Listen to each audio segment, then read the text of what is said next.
All right, back at it again with another build for you. It's going to be for two 12-inch NEP audio classic single voice coil subs in a ported enclosure. Standard procedure, we always use 3/4 inch MDF for these type builds, 1 5/8 course wood screws, and 100% glue coverage. You know the routine if you've been here long enough. Clean cuts on the table saw. I rip them down. I cut them, the sheet down to size with a circular saw, skill saw, and then small enough to put on the table saw and finish out my cuts. I usually cover about 1/4 inch longer than what I need so I can make sure I get my smooth edge on the table saw. Clamps hold everything in place. Makes it a lot easier when you're working by yourself. And just use glue. I don't use silicone. Used to a long time ago, but I figured out, get your clamps, make sure you got good clean cuts, and you don't need the silicone.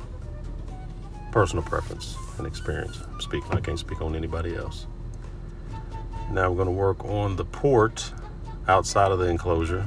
Makes it a lot easier so you don't have to fight it. Make sure everything is square, straight. I'll outline everything so I can pre-drill my holes from the inside out.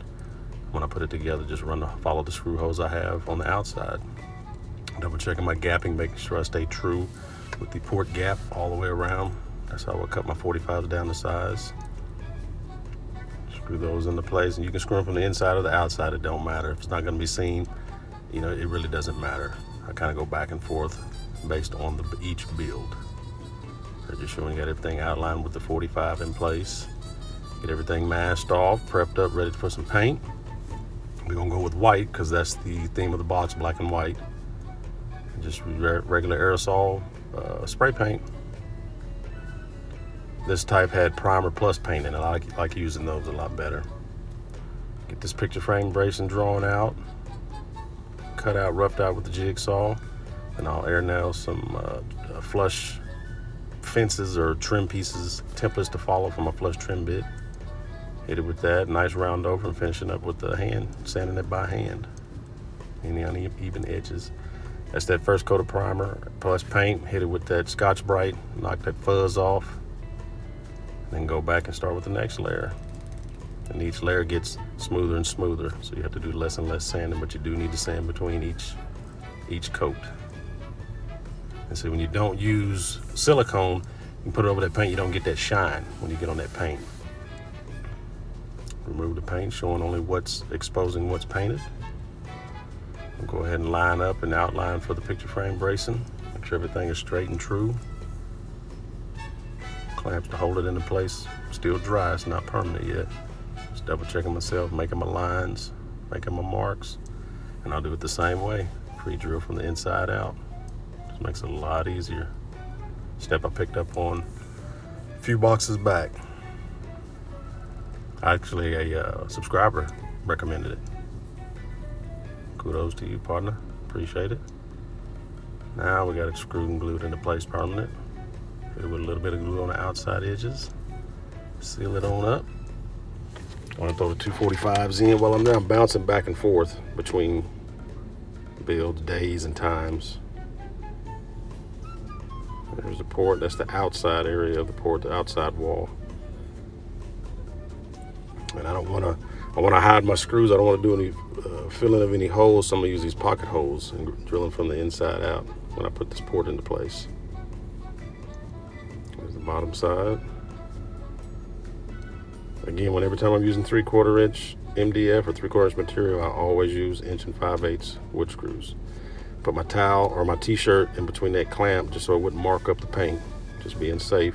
And these are regular 1 1/4 screws, not the Craig Jig pocket hole screws. So you can use these and they work just fine. White ports are real hard to deal with. I deal with them, but only when I have to. I really got to pay attention just for scratching, translution, all that stuff. Just makes it a lot easier. It's a lot more difficult to mess with. Sorry about that. Not unforgiving. Got the outside clamped into place.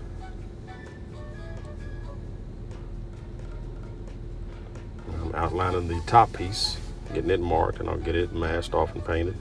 Painted the little wooden dowels. Didn't need to paint the back one. I do it out of default. It's just a habit of mine, because it won't be seen. Got that 45 on the inside part of that L port. I'm gonna go ahead and use my flush trim for the subs. Screw these two pieces in. I did this as an afterthought. I didn't want to extend the exterior of the box, so I just added these pieces on the inside. And all truth be told, I should have done it before I put the picture frame bracing in. I'll admit that, but I didn't do it. But you can always adjust. You can always adapt. The speaker terminal cut out. Just use the bottom of my that two-part contact can for an outline. It matched up perfect. Rough it out with the jigsaw, a little hand sanding. Make sure it's straight and even before I pre-drill the holes. What do you think about that? 12-inch subwoofer. Gotcha. Double checking the subwoofer cutout versus and also the OD before I get to cutting that router on. I always do test scrapes before I plug it in just to make sure I'm true. Make sure the dimensions, the measurements is going to work, so I can make any little adjustments I need to before I get to cutting. Add a little glue. That's that bracing, the 1¼ inch wooden dowels. That's what those are for. And I still use 1 5/8 wood screws as well on those. Checking my outline for the second one. Make sure everything is straight. Measure from the top down. That's all that is. Use some clamps to pull it together. Make sure you got a good pull. I didn't show that, but that's what I did. Now I'll go ahead and add these flush trims into place.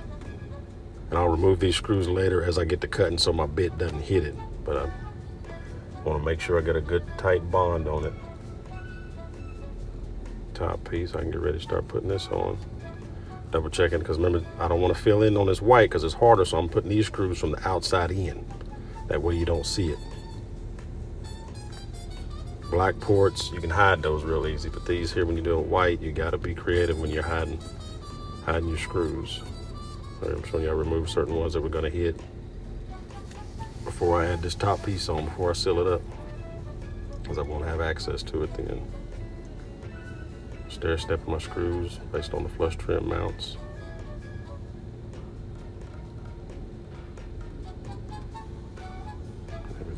What was this? Oh, getting ready for, scratching. That was what the scribes I was talking about with the router bit.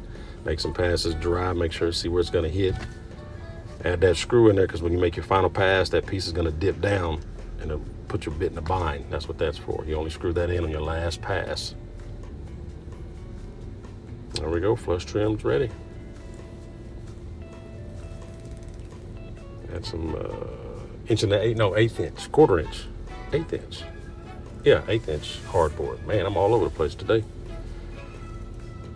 Dry fit it in, rough out my areas, hit it with the flush trim, and I'll do the same thing to the top, because this is where my logo is going to be.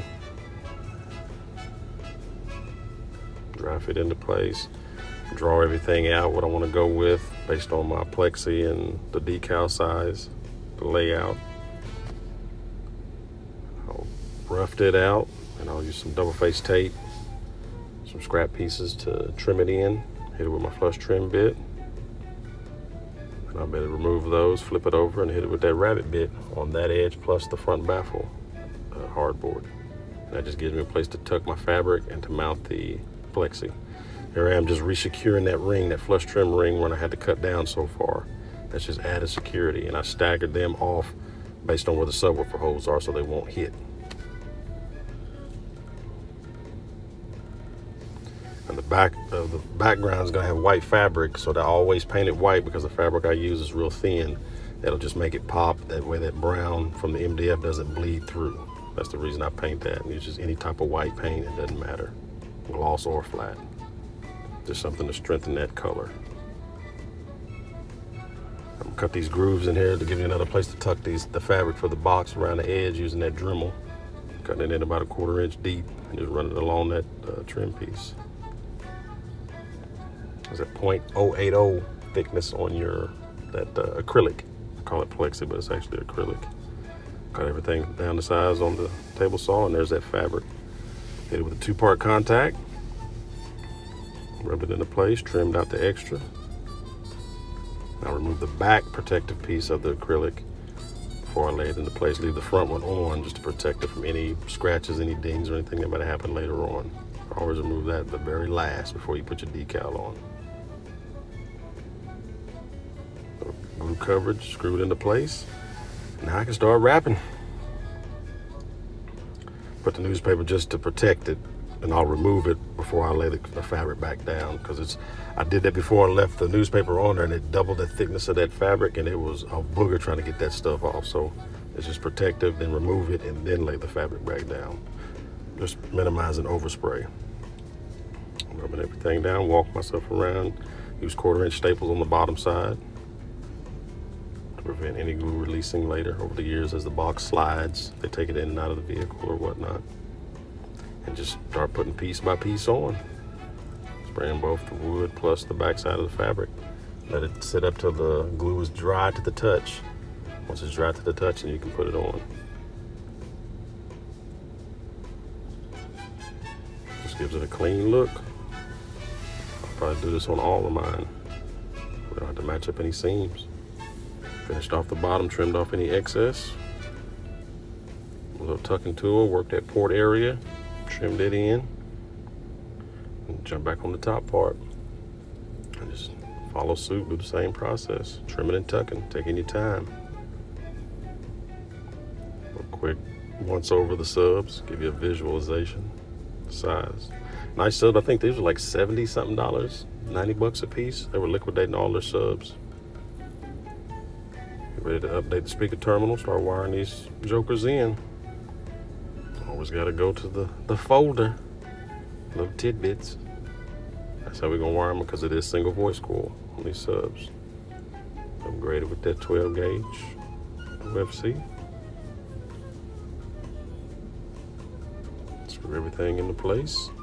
Double check my ohm loads. So check each one individually, even though they're brand new. You got to check them, because you may have one that's gone left on you. And see, I found this push terminal was loose. You can see it wiggles.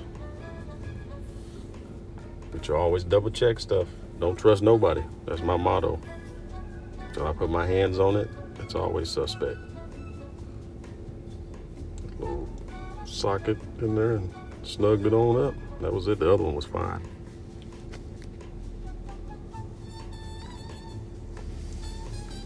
So you pre-drill the holes in before you screw them in and get them both mounted. And it's just a clean look. I like the way that looks. I'll go ahead and remove that outer protective area, protective layer. Get ready to install this decal.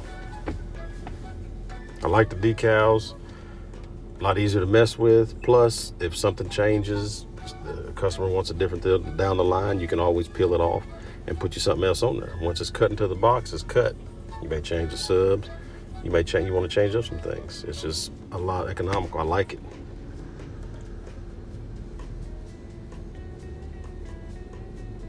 We were going back and forth how we wanted to do the logo. It was just kind of this and that. Me and the designer, the guy that does all my decals and my shirts, and he came up with that, and I said, let's run with it. I wanted it to be balanced out. Didn't want to be too lopsided one way or the other. But that's it. Finished another one done. I like it. Customer was very happy with it. I did the install. I didn't put it on here. You got to go to Instagram to check that out. I just didn't put it on here. It makes it a lot easier. I don't have time to do all these. But I appreciate you watching. I really do. Thanks for hanging in there with me. And on to the next one. We got more coming for you, so stay tuned. And again, you see it. I'm on Instagram. I post there daily. You want to get a hold of me? I'm a lot easier to get a hold of. Thank you.